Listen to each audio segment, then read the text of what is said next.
옆 사람에게 이렇게 한번 이야기하겠습니다. 눈물 너머에 준비된 은혜를 기대합시다.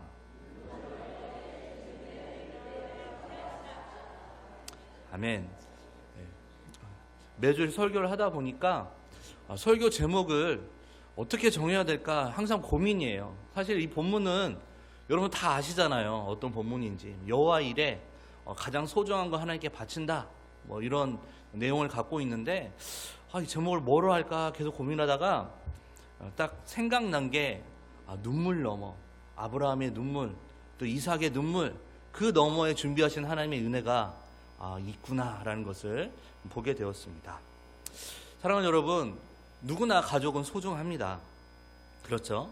그런데 어느 분에게 자기가 가장 아끼고 소중한 남편이나 아내가 죽게 되었을 때 그때 마음이 아픈 것은 도저히 말로 표현할 수가 없을 것입니다. 그리고 하나님 왜 나에게서 남편이나 아내나 자녀를 빼앗아 가는지 이해가 되지 않는 것입니다. 특히 부모에게 자식은 너무나도 소중한 존재입니다. 부모를 잃은 아이는 고아라고 하죠. 아내를 잃은 남자는 호라비. 그런데 이상하게도 자식을 잃은 부모를 부르는 단어는 외국에도 우리나라에도 없습니다. 자식을 잃어버리게 되었을 때 부모의 고통스러운 심정이라고 하는 것은 단어라도 표현할 수 없다는 것이죠. 단 한 줄도 쓸 수 없다는 거예요. 지난 6월 최근에 전남 곡성에서 참으로 안타까운 사고가 발생했습니다. 아직 정식 개장을 하지 않은 물놀이 시설에 들어갔던 초등학생 형제 2명, 초등학생 형제 2명입니다. 친형제 2명이 발목 깊이밖에 안 되는 물속에 빠진 거예요. 사람들은 이해가 되지 않았어요. 발목밖에 되지 않았는데 왜 아이들이 익사를 했을까? 그래서 보도에 따르면 마을 이장이었던 할아버지는 사실 이 아이들이 할아버지 댁에 간 거였습니다. 그래서 평소 알고 지내던 물놀이 시설 관리자에게 손자들만 잠시 들어가서 놀 수 있게 좀 해달라라고 부탁을 했습니다. 그 부탁으로 아이들이 시설 안으로 들어갔는데 그만 물속에 들어가자 감전이 된 거예요. 그리고 아이들이 뒤로 넘어졌으면 괜찮은데 앞으로 꼬꾸라지는 바람에 아이들이 익사를 한 거죠. 너무 안타까운 일이 생기는 거죠. 한날 한시에 두 아들을 잃은 부모의 마음을 어떻게 표현할 수 있겠습니까? 또한 잠깐만 놀다 오라는 마음으로 손자들을 보냈던 할아버지는 평생 지워지지 않을 슬픔과 자책을 안고 살아가게 될 것입니다. 이런 소식을 들을 때마다 우리는 생명이 얼마나 소중한지, 그리고 가장 사랑하는 사람을 잃는다는 것이 얼마나 큰 아픔인지를 다시 한번 생각하게 됩니다. 사실 부모에게 자녀는요, 세상의 어떤 것과도 바꿀 수 없는 존재입니다.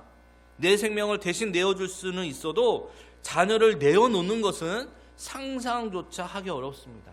심지어 동물들도 자기 자녀, 자기 새끼들을 구하기 위해 불구덩이 속에 들어간대요. 어떤 어미 고양이는 자기 새끼들을 구하기 위해 불구덩이에 5번이나 들어가서 온몸이 다 그을려가지고 결국에 새끼들은 다 구하고 자신은 죽었다고 합니다. 마찬가지입니다. 짐승들도 자식을 소중하게 여기는 것이죠.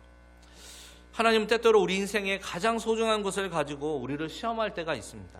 하나님은 내가 가장 사랑하는 사람을 데려가시기도 하시고, 때로는 내가 가장 아끼는 것을 빼앗기거나 잃어버리게 할 수도 있습니다. 그때 우리는 너무 마음이 아프고 고통스러워서 견딜 수가 없습니다. 그리고 나에게 이것이 너무나도 소중한 줄 알면서 가져가신 하나님이 원망스러울 수가 없습니다. 그런 하나님께서는 이런 소중한 것들을 가져가심으로 우리에게 가장 중요한 질문을 던지십니다. 그것은 나도 너를 위해 가장 소중한 아들을 죽게 했는데 그 심정을 이해할 수 있겠느냐. 그리고 하나님은 이것을 통해 내가 가장 좋아하는 이것보다 나를 더 좋아하고 사랑하느냐라고 우리에게 물으시는 겁니다. 내가 가장 좋아하는 돈이나 직장이나 남편이나 아이나 내 자신보다도 나를 더 사랑하느냐라고 주님이 물으시는 겁니다. 물론 우리 말로는 하나님께 이 모든 것보다 하나님을 더 많이 사랑합니다 라고 말할 수 있지만, 실제 우리를 돌아보면 나의 것을, 내 자신을 더 많이 사랑한다는 거죠. 오늘은 그래서 이 창세기 22장 말씀을 통해서 우리가 가장 사랑하는 것이 무엇인지, 우리는 과연 하나님의 뜻에 따라 그것을 내려놓을 수 있는지, 그리고 우리가 내려놓을 때 하나님은 어떤 은혜를, 눈물 넘어 어떤 은혜를 우리에게 준비하셨는지 본문을 통해 세 가지를 한번 살펴보겠습니다. 첫 번째, 하나님의 시험입니다. 1절과 2절입니다. 하나님께서 아브라함에게 주신 시험은 아브라함이 이 세상에서 가장 사랑하는 것을 하나님께 바치라는 겁니다. 그런데 아브라함이 이 세상에 가장 사랑하는 것은 그가 100살을 넘어 하나님께 받은 약속의 자녀였죠. 1절에 그 일 후에 하나님이 아브라함을 시험하시려고 그를 부르시되 아브라함아 하시니 그가 이르되 내가 여기 있나이다.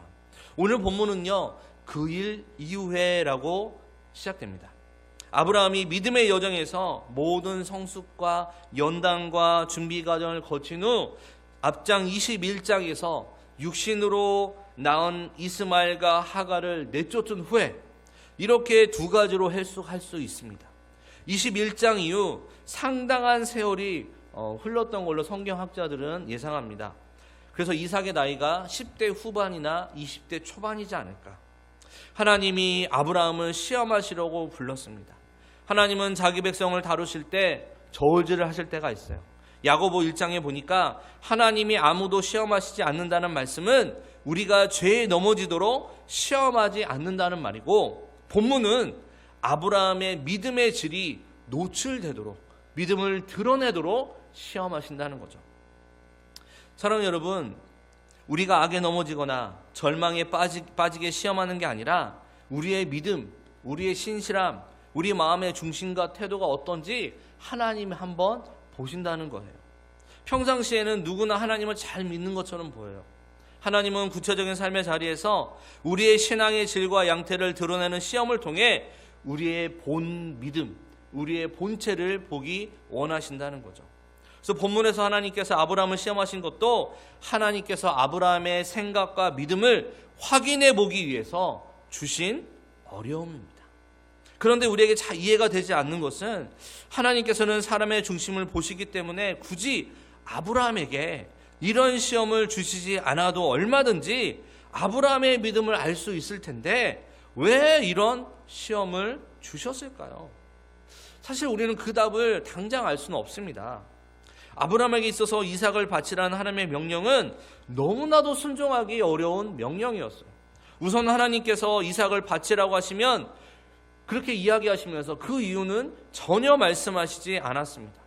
하나님께서 아브라함의 그 이유라도 설명해 주셨다면 조금은 생각할 여유가 있었을 거예요. 예를 들어 하나님께서 이삭은 나의 것이다, 나의 영원한 소유이다, 그러니까 이제 이삭을 내게 바쳐라 하신다면, 이삭은 하나님의 것이구나, 하나님의 아들이구나, 그러니까 바쳐야지 생각할 수 있을 것입니다.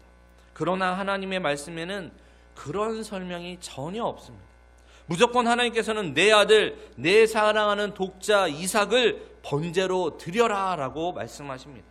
도대체 하나님께서 이삭을 요구하시는 이유가 무엇인지 사실 우리는 알 수가 없습니다.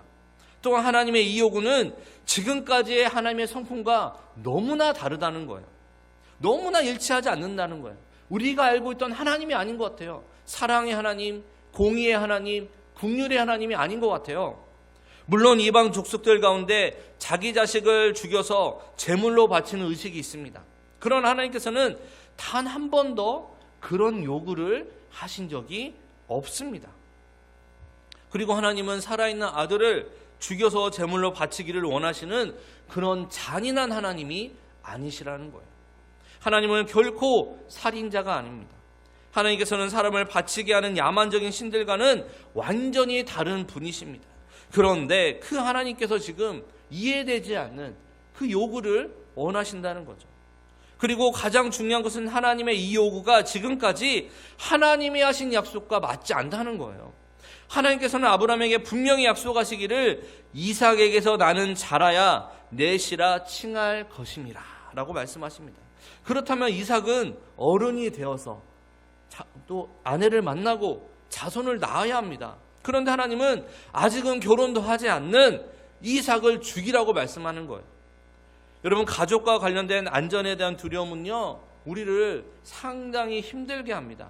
원하지 않는 사고나 병으로 갑자기 부모님이 돌아가시거나 배우자 혹은 자녀가 갑자기 죽었을 때 사랑하는 자를 잃어버리는 것이 주는 두려움은요, 예상보다 매우 큽니다.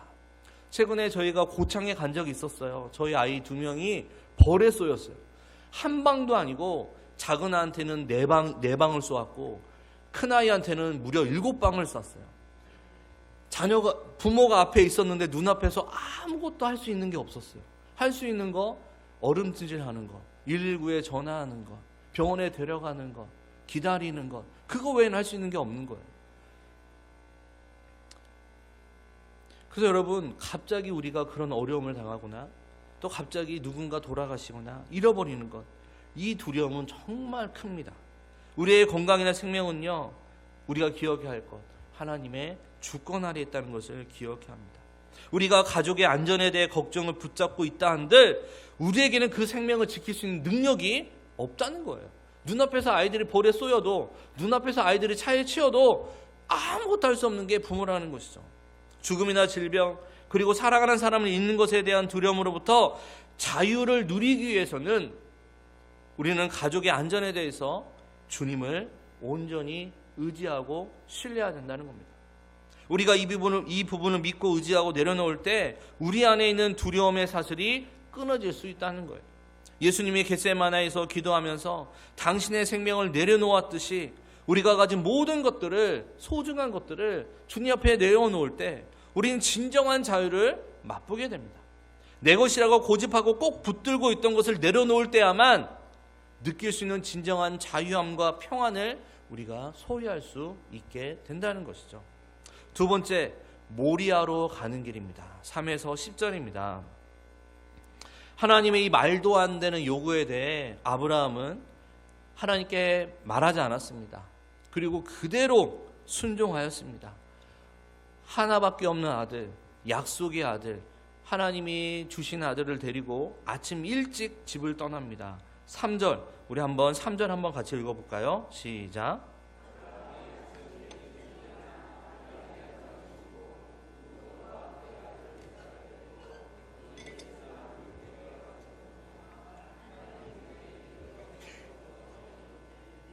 여러분, 성경에는 간단하게 기록되어 있습니다. 아브라함이 아침에 일찍 일어나. 근데 여러분, 실제로 아브라함에게는 자신이 100살에 낳은 외아들 이삭을 포기하는 것이 그렇게 간단한 건 아니에요. 오늘 예배 전에 제가 영상 하나를 보여주었습니다. 그 영상을 보아도 그 아브라함의 모습, 그 이삭의 모습, 눈물겨운 모습을 보면 절로 눈물이 나온다는 거예요. 절대 간단한 일이 아닙니다. 아브라함은 지금까지 자기에게 중요한 모든 것을 사실 다 포기했습니다. 그런데 이제 하나님께서 아브라함에게 하나 남은 가장 중요한 것을 내어놓으라고 합니다. 아마도 아브라함에게 있어서 다른 것은 몰라도 외아들 이삭만큼은 절대로 포기할 수 없었을 거예요. 그럼에도 불구하고 아브라함은 순종하기로 결단합니다. 아브라함도 인간이었기 때문에 하나님의 이 무리한 요구에 엄청나게 고민도 하고 분노도 하고 했을 것입니다. 그럼에도 불구하고 아브라함은 하나님을 의심하지 않았어요. 순종하기로 했습니다. 그 이유가 어디에 있었을까요? 아브라함은 하나님의 말씀에 대한, 약속에 대한 신뢰가 있었기 때문이라는 것이죠. 아들을 번제로 드리라는 하나님의 명령을 받았을 때 아브라함에게 가장 걸렸던 건 그분의 약속이었습니다. 이삭은 아브라함에게 단순한 여느 아들이 아니라 약속의 자녀였습니다. 하나님은 아브라함에게 이삭을 통해 큰 민족을 이루고 천하 만민이 복을 얻게 하겠다라고 하나님이 약속하셨어요. 그런데 이삭을 번제로 바치면 하나님의 약속은 어디로 갈까요? 불변하시는 하나님이시니 약속을 어길 수 없을 텐데 말입니다. 아브라함은 명백한 모순으로 보이는 하나님의 약속과 하나님의 명령 사이의 딜레마를 약속과 명령을 주신 전능하신 하나님을 믿는 걸로 해결을 하였다는 거죠. 아들을 번제로 드리더라도 전능하신 하나님께서 다시 아들을 살릴 것이다 믿었고 그 믿음에 따라 이삭을 번제로 드리려고 했던 거예요. 그래서 시브리서 11장은 이것을 다음과 같이 잘 설명합니다. 17절에 아브라함은 시험을 받을 때 믿음으로 이삭을 드렸으니 그는 약속들을 받은 자로되 그 외아들을 드렸느니라. 18절 그에게 이미 말씀하시기를 내 자손이라 칭할 자는 이삭으로 말미암으리라 하셨으니 19절 그가 하나님이 능히 이삭을 죽은 자 가운데서 다시 살리실 줄로 생각한지라 비유컨대 그를 죽은 자 가운데서 도로 받은 것이니라. 여기서 우리는 아브라함이 어떤 믿음을 가지고 있는지 알 수가 있습니다. 그는 약속의 씨는, 약속의 자녀는 죽을 수 없고 죽더라도 하나님이 다시 살릴 것이다, 이것을 믿은 것이죠. 즉 부활을 믿은 거예요. 아브라함은 다른 것은 몰라도 아브라함은 하나님의 부르심을 받은 그때부터 무려 25년, 지금 이삭의 나이까지 한 무려 거의 50년 가까이 세월 하나님과 함께하면서 깨달은 것은 하나님의 약속은 절대 바뀌지 않는다, 하나님의 말씀은 신실하다, 이걸 믿었다는 거예요. 그렇게 했더니 하나님이 믿어졌고 하나님이 원망되지 않았습니다. 우리가 여러분 시험에서 이길 수 있는 길은 오직 한 가지입니다. 하나님의 약속의 말씀을 믿는 것입니다. 아브라함의 순종의 길은 3일 길입니다. 자식을 마음으로 수없이 죽이면서 아들에 대한 미련을 다 끊어내면서 걸어간 3일 길은 아브라함의 생애에서 제일 길고 제일 힘들고 어려웠던 3일 길이었을 거예요. 왜 3일 길일까요? 이삭을 데리고 돌아가기 충분한 시간입니다. 여러분 3일이면 가다가 다시 돌아올 수 있어요.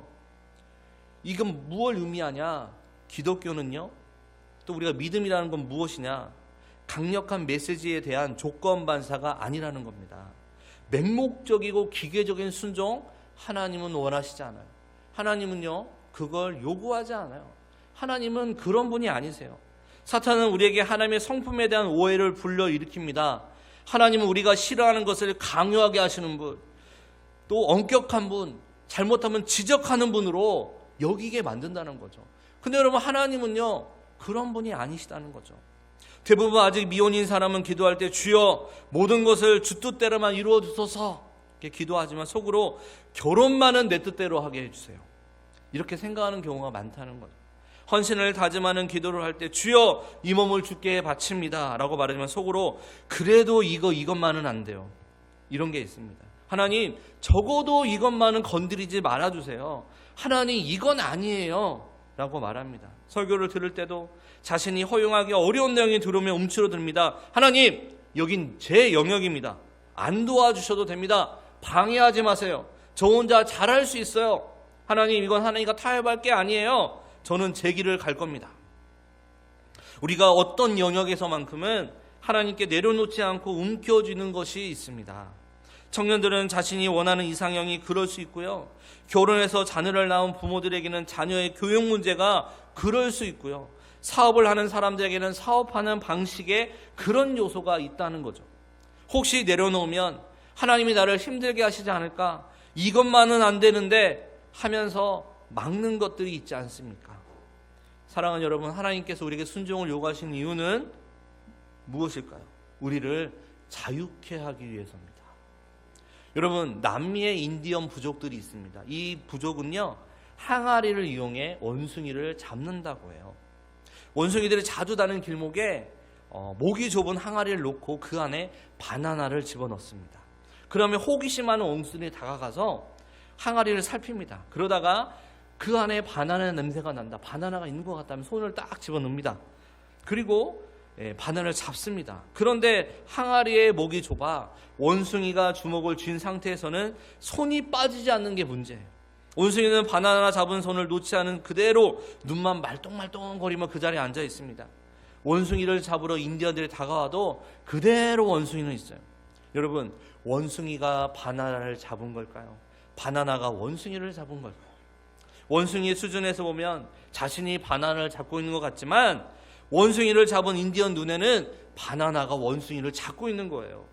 우리가 하나님께 불순종하도록 만드는 것이 바로 항아리 속에 바나나라는 거죠. 하나님의 말씀에 순종하여 바나나를 손에서 놓는 것이 바로 우리를 자유케 하는 거라는 겁니다. 여러분 우리는 모르지만 우리는 사랑하는 것에 붙잡혀 있어요. 특별히 우리를 가장 집요하게 묶고 있는 것이 바로 내 자신에 대한 집착, 돈, 명예, 자녀에 대한 집착이라는 것이죠. 아브라함은 이삭을 하나님께 바쳐야 한다는 것을 자기 아내 사라에게 말하지 않았습니다. 왜 말하지 않았을까요? 여러분 궁금하지 않으십니까? 왜 아내한테 이야기하지 않고 왜 그냥 아침에 일찍 떠났을까? 여러분, 이 시험은 아브라함의 시험이라는 거죠. 사라의 시험이 아니라는 거예요. 사라는 그런 시험을 견딜 수 있을 만큼 믿음이 충분하지 않았다는 것이죠. 사라에게는 아들을 바친다고 하는 것은 시험거리가 아닙니다. 왜냐? 그런 믿음도 없을 뿐더러 사라에게는 살아있는 아들을 바치는 것이 미친 짓밖에 되지 않다는 거죠. 여러분 그러지 않습니까? 아버지보다 어머니가 자녀를 사실 더 많이 사랑하고 챙기고 모성애가 더 많이 큽니다. 사실 아내들이, 부인들이 아이들을 더 많이 돌보잖아요. 그러지 않습니까? 10달 동안 뱃속에 있었고 또 고통 속에 아이를 낳았고 이 아이를 잘 되도록 얼마나 노력을 합니까? 부모님들이. 마찬가지입니다. 그래서 부인들에게, 특별히 사라에게는 이삭을 바친다는 건 바로 시험이 아니라 미친 짓밖에 되지 않는다는 거죠. 그래서 아브라함은 자기에게 찾아온 시험을 사라에게 미루지 않았습니다. 물론 아내나 남편은 서로 돕기 위해 있는 것입니다. 그러나 때로 혼자서 감당할 시험도 있다는 것이죠. 아브라함에게는 함께 데리고 가는 종들도 장애가 될 수 있습니다. 만약 아브라함이 이삭을 죽이려고 하는데 종들이 아브라함의 팔을 붙잡고 못 죽이게 막는 거예요. 안 됩니다. 어떻게 태어난 아이인데 안 됩니다, 주인님. 그래서 아브라함은 종들은 모두 산 밑에 두고 이삭만 데리고 올라갔습니다. 사랑하는 여러분, 아브라함이 어떻게 이 시험을 이길 수 있었을까요? 왜 결단할 수 있었을까요? 많은 훈련이 있었다는 거죠. 사람이 한꺼번에 큰 바다를 헤엄쳐 건널 수 없습니다. 그 대신 작은 강이나 풀장에서 수없이 건너는 훈련을 해봤을 때 큰 바다도 건널 수 있게 되었다는 것이죠. 우리 청소년부 아이들을 봤을 때 아이들이 참 착한 것 같아요. 그래서 보면 근데 이 아이들이 좀 안타까운 건 입을 열어 고백을 해야 되는데 입을 열어 고백하기까지가 너무 어려운 거예요. 그래서 이제 앞에서 찬양인도 하는 권사님께서 입을 열어야 된다. 왜냐하면 그 권사님도 중고등학교 때 입 한마디도 하지 않았던 분이신데 하나님 만나자 입을 열었다는 거죠. 그래서 아이들에게 계속해서 입을 열 수 있도록 또 기도하고 또 아이들이 스스로 할 수 있도록 이렇게 하는 훈련이 우리에게는 참 필요한 것 같습니다. 여러분, 아브라함은요 이미 많은 훈련을 했습니다. 가장 먼저 아브라함이 훈련을 한 건 무엇입니까? 본토 지척 아비집을 떠나는 것입니다. 또 아브라함은 비옥한 소돔의 초장을 버리는 훈련을 했습니다. 전리품으로 얻은 소돔과 고모라의 재물을 포기했습니다. 큰아들 이스마엘과 첩 하갈을 버리는 훈련도 했습니다. 이제 하나님께서 아브라함에게 최종적으로 가장 사랑하는 아들을 버리게 하신다는 거죠. 지금까지 수없는 시험 가운데 하나님은 한 번도 아브라함을 버리신 적이 없었습니다. 그래서 아브라함은 무조건 하나님만 믿고 길을 간다는 것이죠. 아브라함이 이삭과 함께 가면서 전혀 생각하지 못했던 충격의 순간이 있었어요. 그것은 아무것도 모르는 이삭이 아버지에게 한 말이었어요. 우리 7절 한번 읽어볼까요? 22장 7절입니다. 함께 읽겠습니다. 시작.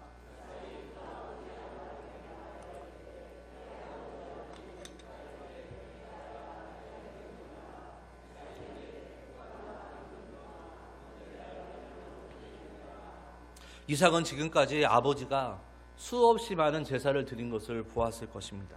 그런데 제사를 드린 데 있어서 가장 중요한 것은 바로 제물로 바쳐질 짐승이었어요. 이삭은 죽을 짐승이 없는 제사를 본 적이 없었어요. 그런데 이번에 아버지는 하나님께 바칠 제물을 잊고 자기만 데리고 가는 거예요. 그래서 이삭은 아버지께 물었습니다. 아버지, 나무와 불은 여기 있는데 제사 드릴 어린 양은 어디 있습니까? 사실 하나님께 바쳐질 제물은 이삭이었습니다. 아마 아버지가 아들의 입에서 이 말을 들었을 때 견디기 아주 어려웠을 것입니다. 아들은 지금 아버지만 믿고 따라오고 있는데 실제로 아버지는 자기를 믿고 따라오는 아들을 죽이려고 생각하고 있는 거예요. 이 사실은 아브라함에게 견딜 수 없는 고통이었겠죠. 8절에 아브라함이 이르되 내 아들아 번제할 어린 양은 하나님이 자기를 위하여 친히 준비하시리라 하고 두 사람이 함께 나아가서 이삭의 질문에 아브라함은 하나님이 준비하실 것이다. 아브라함은 자기가 대답할 수 없는 모든 것을 하나님께 돌렸습니다. 사실 이게 정답이죠. 하나님께서 우리에게 주시려고 하는 것은 어떤 것일까요? 말도 안 되는 축복입니다. 눈물 넘어 준비된 은혜가 기다리고 있습니다. 하나님께서 우리 같은 죄인들을 하나님의 아들로 삼으시려고 하는 거죠. 하나님께서는 그것을 위해서 말도 되지 않는 일을 아들에게 시키셨습니다. 그것은 아들이 사람이 되어서 모든 인간들을 대신해 죽는 것이었죠. 자기 아들을 죽이기 위하여 산으로 데려가는 아브라함의 심정이 바로 하나님의 심정이었다는 거죠. 하나님께서는 아브라함을 통해서 하나님 자신의 모습을 보여주고 싶었던 것입니다. 아버지는 이 사랑하는 아들을 죽이기 위하여 한 손에는 불을 들고 다른 한 손에는 칼을 잡고 아들을 몰아가고 있었어요. 그의 얼굴에는 말할 수 없는 고민과 갈등이 나타나고 있습니다. 엄청나게 번민하고 있었을 거예요. 그는 할 수만 있으면 아들을 살릴 방법이 없을까 궁리하고 있었습니다. 그러나 결국 아들을 죽여야만 했어요. 이것이 바로 하나님의 모습이었죠. 그리고 자기가 죽은 나무를 짊어지고 순종해서 산으로 올라가는 이 아들의 모습은 바로 예수 그리스도의 모습이었습니다. 예수님께서는 자기를 죽일 십자가 나무를 등에 짊어지고 골고다 언덕을 올라가신 것이었죠. 하나님께서는 고난당하는 성도들을 통하여 하나님과 자신의 아들 그리스도를 보여주기 원하십니다. 그래서 구약시대에 제물로 사용되었던 소나 양은 모두 소리를 지르지 않고 묵묵하게 죽는 짐승이었다고 합니다. 오늘 사람들은 조금이라도 내 생각과 다르면 너무나도 소리를 질러대죠. 조금이라도 손해를 보면 더 큰 소리를 지르며 울부짖습니다. 그런데 여러분, 이런 짐승은 제물이 될 수 없어요. 예수님은 마지막 때에 양과 염소를 구분하시겠다고 합니다. 양은 하나님의 자녀로 천국을 유업으로 받을 존재를 상징합니다. 염소는 구원에 이르지는 못하는 백성입니다. 양과 염소의 차이는 죽임을 당할 때 극명하게 드러나죠. 실제로 양은요, 죽음을 당하는 것을 알면서도 전혀 반항하지 않는데요. 칼에 목이 베어 피가 내장으로 흘러 들어가는 순간까지 반항하지 않는다고 합니다. 그저 선한 눈으로 하늘을 바라보며 조용히 숨을 거둔다고 해요. 하지만 염소는 죽기 전에 심각하게 저항합니다. 보통 성인 남자 2명 정도가 염소를 붙들고 다리를 묶어야 합니다. 죽을 때 심하게 괴성을 지르며 몸을 버둥거리기 때문에 염소를 잡으면 모든 사람들이 다 알 정도예요. 최후를 받는 양과 염소의 모습 중에서 하나님의 자녀로서 우리는 과연 어떠한 모습인지 한번 생각해 봐야 할 것입니다. 살아가면서 내 인생에 중요하다고 생각한 그 무언가를 주님 때문에 포기하고 내려놓아 본 적이 있습니까, 여러분? 거기를 한번 가봐야 돼요. 한번 그걸 경험해 봐야 돼요. 그러면 여러분 인생 속에 하나님이 여러분을 위해 무엇을 하였는지 그걸 알 수가 있습니다. 여러분, 시험이라는 게 쉽게 순종할 수 없습니다. 이것만은 안 됩니다 하는 아픔이 있고 우리가 그 짐을 지기가 어렵습니다. 그때 한번 해보십시오. 주님 말씀대로 그대로 한번 순종해 보십시오. 하나님의 시험하시는 목적과 이유를 반드시 여러분은 보게 될 것입니다. 마지막 3번째입니다. 눈물 너머에 준비된 은혜입니다. 하나님께서는 자기 아들을 바치기 위해 모리아산까지 온 아브라함을 위해서 다른 제물을 준비해 두셨습니다. 아브라함은 하나님의 말씀대로 아들을 잡기 위해서 아들을 묶어서 나무 위에 올려놓고 칼을 들어 아들을 찌르려고 했습니다. 아마 그때 아브라함은 아들의 눈에서 나타난 두려움과 놀란 눈빛에 가슴이 아팠을 거예요. 11절과 12절 우리 한번 같이 읽어볼까요? 11절과 12절입니다. 시작.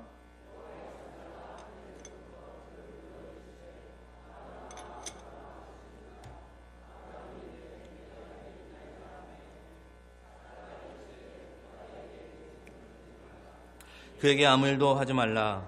내가 내 아들 내 독자까지도 내게 아끼지 아니하였으니 내가 이제야 내가 하나님을 경외한 줄을 아노라. 11절과 12절에 보면 하나님께서는 천사를 보내어서 아주 다급한 소리로 아브라함을 부르게 하셨습니다. 왜냐? 아브라함이 그냥 두면 진짜로 아들을 죽이게 생겼다는 것이죠. 아마 다른 사람들 같으면 하나님이 이렇게 다급하지 않을 것입니다. 에이, 거기까지는 안 가겠지. 왜냐? 다른 사람들은 하나님 말씀에 순종하지 않기 때문이라는 거예요. 하나님께서 아브라함에게 내 아들에게 손을 대지 말라, 아무 일도 하지 말라 하셨습니다. 이제 드디어 아브라함은 믿음에 또 하나님의 시험에 통과한 사람이 된 거예요. 하나님께서는 이제야 내가 내 독자라도 아끼지 않고 하나님을 사랑한 줄 알겠다라고 하셨습니다. 그 대신 하나님은 순양의 뿔이 나뭇가지에 걸려있는 양을 보게 하셔서 이삭 대신에 하나님께 바치게 하셨습니다. 하나님께서는 우리에게 예배를 통하여 내가 가장 포기하기 힘든 것을 포기하게 하십니다. 즉 내가 가장 아끼고 사랑하는 것 위에 칼로 내리치게 하신다는 거죠. 그러면 하나님께서는 그것을 우리에게 다시 돌려주신다는 거예요. 그러나 이것은 더 이상 내 것이 아닙니다. 하나님의 것이 됩니다. 우리의 가장 소중한 것을 하나님께 바치면 하나님은 그것을 도로 우리에게 주십니다. 그러나 나의 것으로 돌려주는 것이 아니라 하나님의 것으로 돌려주신다는 것이죠. 하나님께서 이삭 대신 제물을 준비하셔서 이삭을 살게 하셨기 때문에 아브라함은 그곳 이름을 여호와 이레라고 지었습니다. 그것은 하나님께서 우리에게 필요한 모든 것을 준비해 주신다는 뜻입니다. 우리 14절 한번 읽겠습니다. 시작. 아브라함이 그 땅 이름을 여호와 이레라 하였으므로 오늘까지 사람들이 이르기를 여호와의 산에서 준비되리라 하더라. 사랑하는 여러분, 순종은요 믿음의 한 표현입니다. 우리가 순종할 수 있으면 믿음의 역사를 볼 수 있습니다. 하나님의 뜻을 보고 그 뜻에 따라 걸음을 떼는 것이 바로 믿음입니다. 믿음은 확신만을 의미하지 않아요. 믿음은 믿어지지 않는 상황에서도 그분에게 보내는 신뢰입니다. 하나님은 우리 인생에 대한 큰 그림을 준비하고 우리를 기다리고 계십니다. 여러분, 하나님은 그 그림이 무엇인지 당장 말씀하지 않아요. 오직 믿음을 가지고 시험을 통과한 자만이 큰 그림에 대해서 조금이나마 볼 수 있다는 것이죠. 믿어지는 것만 믿는 믿음과 보이는 것만 믿는 믿음은 온전한 믿음이 아닙니다. 우리는 믿음으로 행하고 보는 것으로 행하지 않습니다. 하나님은 우리에게 정말 필요한 게 무엇인지 다 알고 계세요. 그리고 하나님은 그것을 우리에게 준비해 주십니다. 어디서 준비해 주실까요? 하나님의 산에서, 눈물의 산에서, 눈물 너머에서 하나님 그 은혜를 우리에게 준비해 주신다는 것입니다.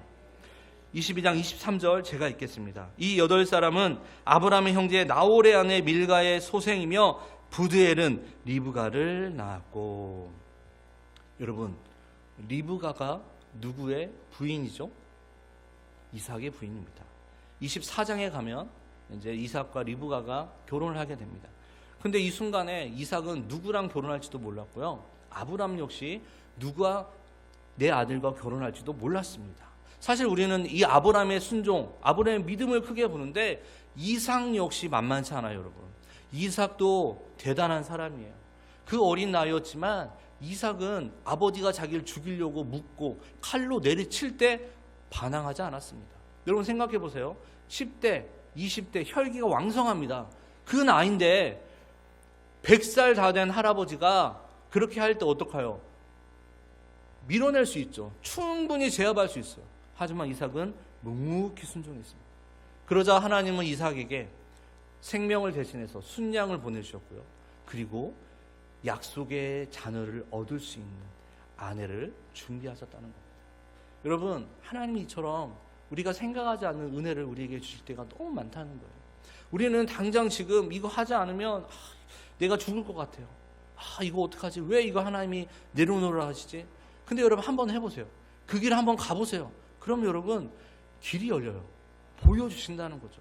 무엇을 원하시는지 하나님이 이미 눈물 넘어 우리에게 준비된 은혜를 기다리고 계신다는 겁니다. 하나님께서는 우리의 모든 것을 다 빼앗아 가시고 우리를 실패와 절망의 시험에 빠지게 하신 그 산에서 우리에게 가장 필요한 것을 하나님은 준비하십니다. 우리는 잃었다고 생각하지만 아닙니다. 하나님은 더 좋은 걸 주시기에 포기하게 하신다는 거죠. 사랑하는 여러분, 그 길을 한번 가보시지 않겠습니까? 그 믿음의 발걸음을 한번 떼시지 않겠습니까? 여러분 한번 그 발걸음을 떼시기 바랍니다. 혼자는 어렵습니다. 함께 우리가 그 발걸음을, 그 믿음의 발걸음을 함께 떼시기를 주의 이름으로 축원합니다. 기도하겠습니다. 하나님 아버지, 우리가 항상 하나님의 말씀을 듣게 하시고 순종하게 하여 주시옵소서. 때로는 우리가 하나님의 말씀을 통해 우리의 삶을 돌아보고 우리가 사랑했던 것을 포기하는 건 우리에게 너무나 어렵고 힘든 일이지만 하나님께서 그렇게 하시는 이유는 우리에게 진정한 자유를 주시기 위함이라는 사실을 알게 하심에 감사합니다. 우리가 하나님을 더 많이 사랑하고 의지하며 말씀에 순종하는 삶을 살아가도록 우리의 삶을 이끌어 주시옵소서. 감사드리며 예수 그리스도의 이름으로 기도합나이다. 아멘.